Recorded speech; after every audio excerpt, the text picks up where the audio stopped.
Welcome to MrUnbox and Travel. ഇന്ന് നമ്മൾ unboxing അല്ലെങ്കിൽ റിവ്യൂ ചെയ്യാൻ പോകുന്ന സ്മാർട്ട് ഫോൺ എന്ന് പറയുന്നത് ചുമ്മാ ഒരു സ്മാർട്ട് ഫോൺ അല്ല. വേണമെങ്കിൽ നമുക്കതിനെ കാരിരുമ്പിൻ്റെ ശക്തി എന്നോ അല്ലെങ്കിൽ കാണ്ടാമൃഗത്തിൻ്റെ തൊലിക്കട്ടി എന്നൊക്കെ വേണമെങ്കിൽ വിശേഷിപ്പിക്കാൻ പറ്റുന്ന ഹോണർ X9B. ഈ ഒരു സ്മാർട്ട് ഫോണിൻ്റെ പ്രത്യേകത എന്താണെന്ന് ചോദിച്ചു കഴിഞ്ഞാൽ ഇതാണ് ആ ഒരു സ്മാർട്ട് ഫോണിൻ്റെ പ്രത്യേകത. അതായത് നമ്മൾ എത്തരത്തിൽ നമ്മൾ നോർമൽ യൂസ് ചെയ്യുന്ന സമയത്ത് നമ്മുടെ ഹൈറ്റിൽ പോലും ഏത് തരത്തിൽ വീണാലും ഈ ഒരു സ്മാർട്ട് ഫോണിൻ്റെ ഡിസ്പ്ലേ പൊട്ടാനുള്ള സാധ്യത വളരെ കുറവാണ്. അതായത് നിലവിൽ മാർക്കറ്റിൽ അവൈലബിൾ ആയിട്ടുള്ള ഏറ്റവും സ്ട്രോങ് ആയിട്ടുള്ള ഡിസ്പ്ലേ ഉള്ള സ്മാർട്ട് ഫോണാണ് ഈ ഒരു ഹോണർ X9B എന്ന് പറയുന്നത്. അപ്പോൾ ഈ ഒരു സ്മാർട്ട് ഫോണിൻ്റെ വിശേഷങ്ങളാണ് നമ്മൾ ഈ ഒരു വീഡിയോയിലൂടെ കാണാൻ പോകുന്നത്. അപ്പോൾ സമയം കളയാതെ ഈ ഒരു സ്മാർട്ട് ഫോണിൻ്റെ വിശേഷങ്ങളിലേക്ക് കടക്കാം. ബോക്സിനകത്ത് നമുക്കൊരു ട്രാൻസ്പെറൻറ്റ് GPU കേസ് ലഭിക്കുന്നുണ്ട്. 35.2 വാട്ടിൻ്റെ ഫാസ്റ്റ് ചാർജർ അഡാപ്റ്ററാണ്. Type A to Type C charging കേബിളാണ് വരുന്നത്. Type C to 3.5 mm ഒരു കൺവേർട്ടർ ഉണ്ട്. പിന്നീട് നമുക്ക് ഈ ഒരു കാലഘട്ടത്തിൽ മൺമറഞ്ഞു പോയ ഒരു ഐറ്റം ഉണ്ട് ഈ ഒരു ബോക്സിനകത്ത്. Earphone Honor X9B smart phone. 3 കളേഴ്സിലാണ് ഈ ഒരു സ്മാർട്ട് ഫോൺ അവൈലബിൾ ആവുന്നത്. നമ്മുടെ കയ്യിലുള്ളത് സൺറൈസ് ഓറഞ്ച് ആണ്.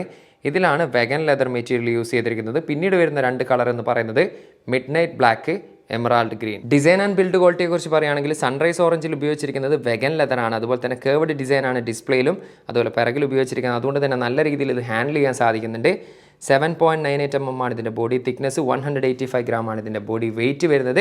ക്യാമറ മൊഡ്യൂളിന് ചുറ്റുമായിട്ട് ഒരു ഗോൾഡ് കളറിലുള്ള ഒരു റിംഗ് നമുക്കിതിൽ കാണാൻ സാധിക്കും. റൈറ്റ് സൈഡിലാണ് പവർ ബട്ടണും അതുപോലെ തന്നെ വോളിയം റോക്കേഴ്സ് ഉൾപ്പെടുത്തിയിരിക്കുന്നത്. മുകൾ വശത്തായിട്ട് noise cancellation mic, left side blank ആണ്. താഴ്വശത്തായിട്ടാണ് സിം ട്രേ യൂസ് ചെയ്തിരിക്കുന്നത്. 2 നാനോ സിം കാർഡാണ് യൂസ് ചെയ്യാൻ സാധിക്കും. മെമ്മറി കാർഡ് യൂസ് ചെയ്യാൻ സാധിക്കില്ല. Internal mic, Type C charging port, സ്പീക്കറുകൾ, ഇത്രയും കാര്യങ്ങളാണ് ഒറ്റ നോട്ടത്തിൽ നമുക്ക് ഡിസൈനിൽ കാണാൻ സാധിക്കുന്നത്. ഇനി ബിൽഡ് ക്വാളിറ്റിയുടെ കാര്യം എടുത്തു കഴിഞ്ഞാൽ 360 ഡിഗ്രി പ്രൊട്ടക്ഷനോട് കൂടിയിട്ടുള്ള സ്മാർട്ട് ഫോൺ എന്നാണ് പറയുന്നത്. അതായത് ഡ്രോപ്പ് ടെസ്റ്റൊക്കെ ഒരുപാട് അവർ ലാബിൽ നടത്തിയിട്ടുള്ളതാണ്. നമ്മൾ സാധാരണ രീതിയിൽ ഈ ഒരു സ്മാർട്ട് ഫോൺ കയ്യിൽ നിന്ന് വീണ് പോവുകയാണെങ്കിൽ ഈ ഒരു സ്മാർട്ട് ഫോണിൻ്റെ ഡിസ്പ്ലേ അല്ലെങ്കിൽ മറ്റ് ബോഡി പാർട്സുകളൊക്കെ ഡാമേജ് ആവാനുള്ള സാധ്യത കുറവെന്നാണ് കമ്പനി പറയുന്നത്.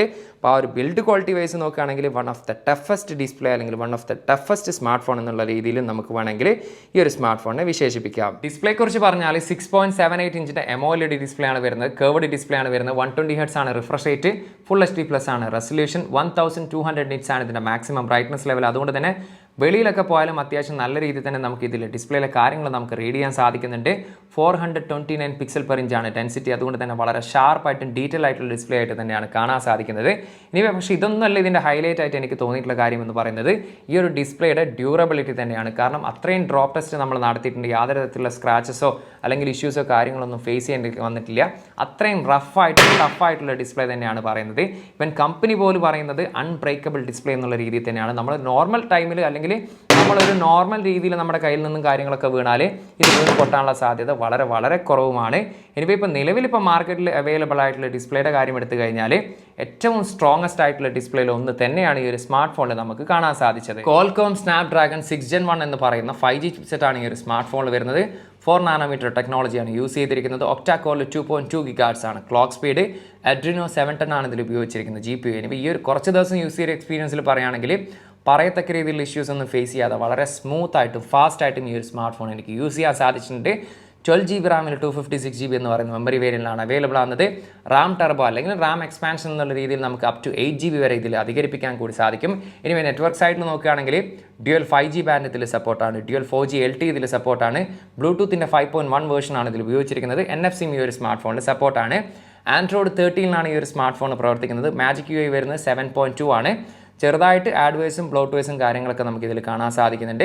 പക്ഷേ ഓവറോൾ പെർഫോമൻസ് വൈസ് നോക്കുകയാണെങ്കിൽ ഹാർഡ്വെയർ ആൻഡ് സോഫ്റ്റ്വെയറിൻ്റെ കാര്യത്തിൽ one of the best hardware and software തന്നെയാണ് ഈ ഒരു സ്മാർട്ട് ഫോൺ നമുക്ക് കാണാൻ സാധിച്ചത്. കഴിഞ്ഞ വർഷം ഇറങ്ങിയിട്ടുള്ള X9Aയിൽ 5100 mAh ബാറ്ററിയാണ് ഉൾപ്പെടുത്തിയെങ്കിൽ ഇത്തവണത്തെ X9Bയിൽ അവർ ഉൾപ്പെടുത്തിയിരിക്കുന്നത് 5800 mAh ബാറ്ററിയാണ് ഉൾപ്പെടുത്തിയിരിക്കുന്നത്.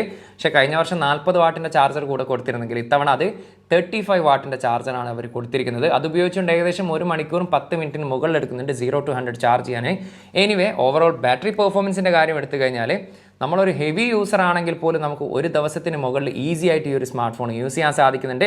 അതല്ല നമ്മളൊരു നോർമൽ യൂസർ ആണെങ്കിൽ എൻ്റെ ഇത്രയും ദിവസത്തെ ഒരു എക്സ്പീരിയൻസിൽ പറയുകയാണെങ്കിൽ 1.5 ദിവസം മുതൽ 2 ദിവസത്തിനടുത്ത് വരെ ഈ ഒരു സ്മാർട്ട് ഫോണിൻ്റെ ബാറ്ററി നമുക്ക് യൂസ് ചെയ്യാൻ സാധിക്കും. അപ്പം ബാറ്ററി പെർഫോമൻസ് വൈസ് നമുക്കിപ്പോൾ നിലവിൽ മാർക്കറ്റിൽ ലഭിക്കുന്ന one of the best battery performance കാഴ്ചവെക്കുന്ന സ്മാർട്ട് ഫോൺ തന്നെയാണ് ഈ ഒരു X9B. സിംഗിൾ സ്പീക്കറാണ് ഈ ഒരു സ്മാർട്ട് ഫോണിൽ വരുന്നത്.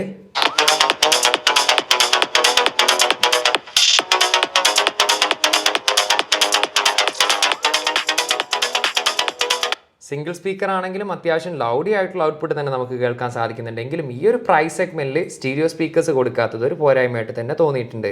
ഇൻ ഡിസ്പ്ലേ ഫിംഗർ പ്രിന്റ് സ്കാനറാണ് വരുന്നത്, ഒപ്റ്റിക്കലാണ് സെൻസർ യൂസ് ചെയ്തിരിക്കുന്നത്. വളരെ ഫാസ്റ്റ് ആയിട്ടും അതുപോലെ തന്നെ ആക്യുറേറ്റ് ആയിട്ട് നമുക്ക് ഇതിൽ ഫിംഗർ ലോക്ക് വർക്ക് ചെയ്യുന്നത് കാണുന്നുണ്ട്. ഇനി ഫേസ് ലോക്കിൻ്റെ കാര്യം എടുത്തു കഴിഞ്ഞാൽ ഫേസ് ലോക്കും വളരെ ഫാസ്റ്റ് ആയിട്ട് തന്നെ ഡിറ്റക്ട് ചെയ്യുന്നുണ്ട്. ഗെയിമിംഗ് പെർഫോമൻസിനെ കുറിച്ച് പറയുകയാണെങ്കിൽ കോൾ ഓഫ് ഡ്യൂട്ടിയാണ് ഞാനിതിൽ കളിച്ചത്. ഏകദേശം 45 മിനിറ്റിന് മുകളിൽ ഞാനിതിൽ ഗെയിം കളിച്ചിട്ടുണ്ട്. ഈ ഒരു പ്രൈസ് സെഗ്മെന്റിൽ പറയുകയാണെങ്കിൽ അത്യാവശ്യം ഡീസൻ്റ് ആയിട്ടുള്ള ഗെയിമിംഗ് പെർഫോമൻസ് തന്നെയാണ് ഈ ഒരു സ്മാർട്ട് ഫോണിൽ കാണാൻ സാധിച്ചിട്ടുള്ളത്. നമുക്ക് പറയത്തക്ക രീതിയിൽ ഇഷ്യൂസ് ഒന്നും ഫേസ് ചെയ്യേണ്ടി വന്നിട്ടില്ല. വളരെ സ്മൂത്ത് ആയിട്ടും ഫാസ്റ്റ് ആയിട്ടും യാതൊരു തരത്തിലുള്ള ഫ്രെയിം ഡ്രോപ്പ് ഇഷ്യൂ അല്ലെങ്കിൽ അത്തരത്തിലുള്ള ഹീറ്റിംഗ് ഇഷ്യൂ കാര്യങ്ങളൊന്നും എനിക്ക് ഫേസ് ചെയ്യേണ്ടി വന്നിട്ടില്ല. പക്ഷേ ചെറുതായിട്ട് വാം ആവുന്നുണ്ട്. പക്ഷേ അത് നോർമലി മിക്ക സ്മാർട്ട് ഫോണിലും ഇത്രയും സമയം ഗെയിം കളിച്ചാൽ വാം ആവുന്നതൊന്നും കാണാൻ സാധിക്കാറുണ്ട്. എനിവേ നമ്മളൊരു നോർമൽ ഗെയിമർ ആണെങ്കിൽ ഒരിക്കലും ഞാൻ പ്രോ ലെവൽ ഗെയിമിംഗ് ഈ ഒരു സ്മാർട്ട് ഫോണിൽ പ്രതീക്ഷിക്കരുത് എന്ന് തന്നെയാണ് പറയാറുള്ളത്. അപ്പോൾ നിങ്ങളൊരു നോർമൽ ഗെയിമറാണ് അല്ലെങ്കിൽ ഒരു ടൈം പാസിന് ഗെയിമൊക്കെ കളിക്കാൻ ആസ്വദിക്കുന്നവരാണെങ്കിൽ തീർച്ചയായിട്ടും പരിഗണിക്കാൻ പറ്റുന്ന ഒരു സ്മാർട്ട് ഫോൺ തന്നെയാണിത്. 3 ക്യാമറയാണ് പിറകിൽ ഉൾപ്പെടുത്തിയിരിക്കുന്നത്. 108 മെഗാ പിക്സലിൻ്റെ മെയിൻ ലെൻസ്, 5 മെഗാ പിക്സലിൻ്റെ അൾട്രാ വൈഡ് ലെൻസ്, 2 മെഗാ പിക്സലിൻ്റെ macro sensor. Anyway rear camera എടുത്തിരിക്കുന്ന ഫോട്ടോസിനെ കുറിച്ച് വിലയിരുത്തുകയാണെങ്കിൽ എസ്പെഷ്യലി മെയിൻ ക്യാമറയിലെ ഫോട്ടോസിനെ കുറിച്ച് പറയുകയാണെങ്കിൽ ഒരൊറ്റ നോട്ടത്തിൽ നമ്മൾ നോക്കുകയാണെങ്കിൽ അത്യാവശ്യം നല്ല രീതിയിലുള്ള ഫോട്ടോ ഔട്ട്പുട്ട് ആയിട്ടാണ് മിക്ക സമയത്തും നമുക്ക് കാണാൻ സാധിക്കുന്നത്. അതുപോലെ തന്നെ ചില ഫോട്ടോസൊക്കെ ഒരു ഇത്തിരി സാച്ചുറേറ്റഡ് ആയിട്ട് നമുക്ക് ഫീൽ ചെയ്യുന്നുണ്ട്. ഡയലൈറ്റ് പെർഫോമൻസ് നല്ലതാണ്, HDR പെർഫോമൻസ് നല്ലതാണ്, അതുപോലെ തന്നെ പോർട്രേറ്റ് ഫോട്ടോസ് നല്ലതാണ്. ആർട്ടിഫിഷ്യൽ ലൈറ്റിംഗ് കണ്ടീഷനിലാണെങ്കിൽ ഈവൻ നൈറ്റ് ഫോട്ടോഗ്രാഫി നല്ലതാണ്. പക്ഷേ നമ്മൾ എടുത്തിരിക്കുന്ന ഫോട്ടോസ് കുറച്ച് സൂം ചെയ്തൊക്കെ നോക്കുകയാണെങ്കിൽ നമുക്ക് വലിയ രീതിയിലുള്ള ഡീറ്റെയിൽസ് നമുക്ക് ഫോട്ടോസിൽ കാണാൻ സാധിക്കില്ല. അതുപോലെ തന്നെ ചില ഫോട്ടോസിലൊക്കെ ഒരു ഇത്തിരി സോഫ്റ്റ്നെസ് നമുക്ക് കാണാൻ സാധിക്കുന്നുണ്ട്. എനിവേ അൾട്രാ വൈഡിൻ്റെ കാര്യം എടുത്തു കഴിഞ്ഞാൽ 5 മെഗാ പിക്സൽ ആയതുകൊണ്ട് തന്നെ നമുക്ക് ആ ഒരു ലെവലിലുള്ള എക്സ്പെക്ടേഷൻ മാത്രം കൊടുത്താൽ മതി. വലിയ ഡീറ്റെയിൽസോ കാര്യങ്ങളൊന്നും ഫോട്ടോസിൽ നമുക്ക് ലഭിക്കുന്നില്ല. ഈവൻ മാക്രോയുടെ കാര്യം എടുത്തു കഴിഞ്ഞാലും ജസ്റ്റ് ഓക്കെ ലെവൽ പെർഫോമൻസ് മാത്രമേ എനിക്ക് ഫീൽ ചെയ്തിട്ടുള്ളൂ. ഇപ്പോൾ റിയർ ക്യാമറയുടെ കാര്യം എടുത്തു കഴിഞ്ഞാൽ നമുക്കൊരു എബൌട്ട് ഡീസൻ്റ് ആയിട്ടുള്ള പെർഫോമൻസ് എന്നുള്ള രീതിയിൽ മാത്രമേ എനിക്കിതിലെ ക്യാമറ പെർഫോമൻസിനെ കുറിച്ച് പറയാൻ സാധിക്കുകയുള്ളൂ. എനിവേ സെൽഫി ക്യാമറയുടെ കാര്യം എടുത്തു കഴിഞ്ഞാൽ 16 മെഗാ പിക്സലിലെ പഞ്ച് ഹോൾ ക്യാമറയാണ് സെൽഫി ക്യാമറ ആയിട്ട് വരുന്നത്. പക്ഷേ സെൽഫി ക്യാമറയിലെ ഫോട്ടോസ് മിക്ക സമയത്ത് കുറച്ചും കൂടി ബെറ്റർ ആയിട്ട് എനിക്ക് ഫീൽ ചെയ്തിട്ടുണ്ട്. എസ്പെഷ്യലി ഡയലൈറ്റ് പെർഫോമൻസ് ഒക്കെ അത്യാവശ്യം ഡീറ്റെയിൽ ആയിട്ടുള്ള ഫോട്ടോസ് തന്നെ നമുക്ക് ലഭിക്കുന്നുണ്ട്. അതുപോലെ HDR പെർഫോമൻസ് നല്ലതാണ്, പോർട്രേറ്റ് ഫോട്ടോസും നല്ലതാണ്. ഈവൻ നൈറ്റ് ഫോട്ടോസിൻ്റെ കാര്യം എടുത്തു കഴിഞ്ഞാൽ ആർട്ടിഫിഷ്യൽ ലൈറ്റിംഗ് കണ്ടീഷനിലൊക്കെ നമുക്ക് നല്ല ഫോട്ടോസ് കിട്ടും. പക്ഷേ നൈറ്റ് ഫോട്ടോഗ്രാഫി ആയതുകൊണ്ട് തന്നെ ആ ഒരു സോഫ്റ്റ്നെസ് നമ്മുടെ ഫേസിൽ കാണാൻ സാധിക്കുന്നത്. അപ്പോൾ ഓവറോൾ ക്യാമറ പെർഫോമൻസ് നോക്കുകയാണെങ്കിൽ ഈ ഒരു പ്രൈസ് സെഗ്മെന്റിൽ നമുക്ക് ജസ്റ്റ് എബൌട്ട് ഡീസൻ്റ് എന്നുള്ള പെർഫോമൻസ് ആയിട്ട് മാത്രമാണ് എനിക്ക് ക്യാമറ പെർഫോമൻസിനെ വിലയിരുത്താൻ സാധിക്കൂ. റിയർ ക്യാമറ വീഡിയോ ഫുട്ടേജ് ആണിത്. 4K 30 ഫ്രെയിം പെർ സെക്കൻഡ് ആണ് മാക്സിമം വീഡിയോ റെസൊല്യൂഷന്. സ്റ്റെബിലിറ്റി നമുക്ക് ജസ്റ്റ് ഒരു ആവറേജ് ആയിട്ടുള്ള ഒരു ഫീലാണ് ലഭിച്ചിട്ടുള്ളത്. കളേഴ്സ് അത്യാവശ്യം വൈബ്രൻ്റ് ആയിട്ടാണ് ഫീൽ ചെയ്യുന്നത്. അതുപോലെ തന്നെ ഡൈനാമിക് റേഞ്ചും അത്യാവശ്യം നല്ല രീതിയിൽ തന്നെ കാണാൻ സാധിക്കുന്നുണ്ട്. അപ്പോൾ ഓവറോൾ പെർഫോമൻസ് വൈസ് നോക്കുകയാണെങ്കിൽ ഈ ഒരു പ്രൈസ് സെഗ്മെന്റിൽ ഒരു ഡീസൻറ്റ് പെർഫോമൻസ് എന്നുള്ള രീതിയിൽ മാത്രമാണ് എനിക്ക് ഫീൽ ചെയ്തത്. സെൽഫി വീഡിയോ ഫുട്ടേജ് ആണ്. Full HD 30 frame per second ആണ് മാക്സിമം വീഡിയോ റെസൊല്യൂഷൻ. കളേഴ്സ് നാച്ചുറലാണ്. അതുപോലെ തന്നെ ഫേസിലൊക്കെ നല്ല ഡീറ്റെയിൽസും കാണാൻ സാധിക്കുന്നുണ്ട്. മോർണിംഗിലാണ് ഷൂട്ട് ചെയ്തത്. പക്ഷേ ബാക്ക്ഗ്രൗണ്ടിൽ നിങ്ങൾക്ക് കാണാൻ സാധിക്കും ഡൈനാമിക് റേഞ്ച് നല്ല രീതിയിൽ സ്ട്രഗിൾ ചെയ്യുന്നുണ്ട്. ശരിക്കും ഒരു വാഷ് ഔട്ട് ആയിട്ടുള്ള ഫീലാണ് ചില സമയത്ത് നമുക്ക് കാണാൻ സാധിക്കുന്നത്. അപ്പോൾ നിങ്ങൾക്ക് തന്നെ വിലയിരുത്താൻ പറ്റും ഈ ഒരു വീഡിയോ ക്വാളിറ്റിയെക്കുറിച്ച്. ഈ ഒരു സ്മാർട്ട് ഫോണിൻ്റെ പ്രൈസ് ഇവിടെ ഖത്തറിൽ വരുന്നത് 12GB + 256GB 1299 ഖത്തർ റിയാലാണ് പ്രൈസ് വരുന്നത്. ഏകദേശം ഇന്ത്യയുടെ 29,000 രൂപയാണ് പ്രൈസ് വരുന്നത്. എനിവേ ഞാൻ ഈ ഒരു വീഡിയോ ചെയ്യുന്ന സമയത്ത് നിലവിലുള്ള ഓഫേഴ്സ് എന്ന് പറയുന്നത്, ഞാൻ ഒരിക്കൽ കൂടി പറയുന്നു, ഞാൻ ഈ ഒരു വീഡിയോ ചെയ്യുന്ന സമയത്ത് ഓഫേഴ്സാണ്. ഒരുപക്ഷെ നിങ്ങൾ കുറച്ച് കാലം കഴിഞ്ഞിട്ടാണ് ഈ ഒരു വീഡിയോ കാണുന്നുണ്ടെങ്കിൽ ആ ഒരു ഓഫേഴ്സ് നിലവിലുണ്ടോ ഇല്ലേ എന്നുള്ള കാര്യം തീർച്ചയായിട്ടും ആ ഒരു കമ്പനിയുമായിട്ട് കോൺടാക്ട് ചെയ്തിട്ട് വാങ്ങുന്നതായിരിക്കും എനിവേ ബെറ്റർ. 3500 രൂപ വില വരുന്ന ഇയർബഡ്സ് X5 എന്ന് പറയുന്ന ഇയർബഡ്സ് നിലവിൽ ഇതിൻ്റെ കൂടെ ഫ്രീ ആയിട്ട് ലഭിക്കുന്നുണ്ട്. അതോടൊപ്പം തന്നെ നിങ്ങൾ സ്മാർട്ട് ഫോൺ വാങ്ങി ആദ്യത്തെ 6 മാസത്തിനുള്ളിൽ ഈ ഒരു ഡിസ്പ്ലേ പൊട്ടുകയാണെങ്കിൽ ഒരു തവണ സർവീസ് ചാർജ് മാത്രം ഈടാക്കിക്കൊണ്ട്, അതായത് ഡിസ്പ്ലേ ഫ്രീ ഓഫ് കോസ്റ്റിലായിരിക്കും അവർ ചെയ്യുന്നുണ്ടാവുക. ചെറിയൊരു സർവീസ് ചാർജ് മാത്രം ഈടാക്കിക്കൊണ്ട് ഒരു തവണ അവർ ഫ്രീ ആയിട്ട് ഈ ഒരു ഡിസ്പ്ലേ ചേഞ്ച് ചെയ്യുന്നതായിരിക്കും. എനിവേ ഓവറോൾ ഈ ഒരു സ്മാർട്ട് ഫോണിനെ കുറിച്ച് പറയുകയാണെങ്കിൽ ഈ ഒരു പ്രൈസ് സെഗ്മെന്റിൽ ഒരു ഡീസൻറ്റ് പെർഫോമൻസ് കാഴ്ചവെക്കുന്ന സ്മാർട്ട് ഫോൺ ആയിട്ടാണ് എനിക്ക് ഫീൽ ചെയ്തിട്ടുള്ളത്. അപ്പോൾ നിങ്ങൾക്ക് സെപ്പറേറ്റ് ആയിട്ട്, അതായത് ക്യാമറ പെർഫോമൻസിനെ കുറിച്ച് അറിയണോ അല്ലെങ്കിൽ മറ്റുള്ള കാര്യങ്ങളെക്കുറിച്ചൊക്കെ അറിയണമെന്നുണ്ടെങ്കിൽ ഈ ഒരു വീഡിയോയിൽ കുറച്ച് പിറകെ തന്നെ ഞാൻ ഇതിനെക്കുറിച്ചൊക്കെ പറഞ്ഞിട്ടുണ്ട്. അപ്പോൾ ആ ഒരു കാര്യമൊക്കെ നിങ്ങൾ ഡീറ്റെയിൽ ആയിട്ട് കണ്ടിട്ട് നിങ്ങൾക്ക് സാറ്റിസ്ഫൈഡ് ആണെങ്കിൽ തീർച്ചയായിട്ടും ചൂസ് ചെയ്യാൻ പറ്റുന്ന സ്മാർട്ട് ഫോൺ തന്നെയാണ്. പക്ഷേ എനിക്ക് കുറച്ചും കൂടി ഇത് റെക്കമെൻഡ് ചെയ്യാൻ പറ്റുന്ന ആൾക്കാർ എന്ന് പറയുന്നത്, നമ്മൾ നോർമലി വീട്ടിൽ കുട്ടികളൊക്കെ ഇടയ്ക്കിടയ്ക്ക് സ്മാർട്ട് ഫോൺ നിലത്തിട്ട് പൊട്ടിക്കുന്നുണ്ടെങ്കിൽ, അല്ലെങ്കിൽ നമ്മുടെ കയ്യിൽ നിന്ന് തന്നെ എപ്പോഴും സ്മാർട്ട് ഫോണൊക്കെ നിലത്ത് വീഴുന്ന അത്തരത്തിലുള്ള ആൾക്കാരൊക്കെ ആണെങ്കിൽ തീർച്ചയായിട്ടും പരിഗണിക്കാൻ പറ്റുന്ന സ്മാർട്ട് ഫോണാണ്. കാരണം അത്രയും റഫായിട്ടും ടഫായിട്ടുള്ള ഡിസ്പ്ലേ തന്നെയാണ് ഈ സ്മാർട്ട് ഫോണിൽ ഉൾപ്പെടുത്തിയിരിക്കുന്നത്. കാരണം അത്രത്തോളം പേഴ്സണലി ഞാൻ ഡ്രോപ്പ് ടെസ്റ്റ് നടത്തിയിട്ടുണ്ട്. യാതൊരു തരത്തിലുള്ള ഇഷ്യൂസ് ഈ ഒരു ഡിസ്പ്ലേയിൽ വന്നിട്ടില്ല. അപ്പോൾ നോക്കുകയാണെങ്കിൽ ഇത്തരത്തിലുള്ള ആൾക്കാർക്ക് ഞാൻ തീർച്ചയായിട്ടും സജസ്റ്റ് ചെയ്യുന്ന സ്മാർട്ട് ഫോൺ തന്നെയാണ് ഈ ഒരു Honor X9B എന്ന് പറയുന്നത്. എനിവേ ഇന്നത്തെ ഈ ഒരു വീഡിയോ നിങ്ങൾക്ക് ഇഷ്ടപ്പെട്ടാൽ വീഡിയോയെക്കുറിച്ചും അതുപോലെ തന്നെ ഈ ഒരു സ്മാർട്ട് ഫോണിനെ കുറിച്ച് എന്താണ് അഭിപ്രായം ആ ഒരു കാര്യം ദയവ് ചെയ്തൊന്ന് കമൻറ്റ് ചെയ്യുക. അതുപോലെ ടെക് സംബന്ധമായിട്ടുള്ള സംശയങ്ങളും കാര്യങ്ങളുണ്ടെങ്കിൽ ഇൻസ്റ്റാഗ്രാമിൻ്റെയും ഫേസ്ബുക്കിൻ്റെയും ലിങ്ക് ഡിസ്ക്രിപ്ഷനിലുണ്ട്. അവിടെ നിങ്ങൾക്ക് മെസ്സേജ് അയച്ച് ചോദിക്കാവുന്നതാണ്. മറ്റൊരു കാര്യം എന്ന് പറയുന്നത് ചാനലും വീഡിയോസ് യൂസ്ഫുൾ ആയാൽ ചാനൽ സബ്സ്ക്രൈബ് ചെയ്യുന്ന കാര്യം കൂടി ഒന്ന് പരിഗണിക്കുക.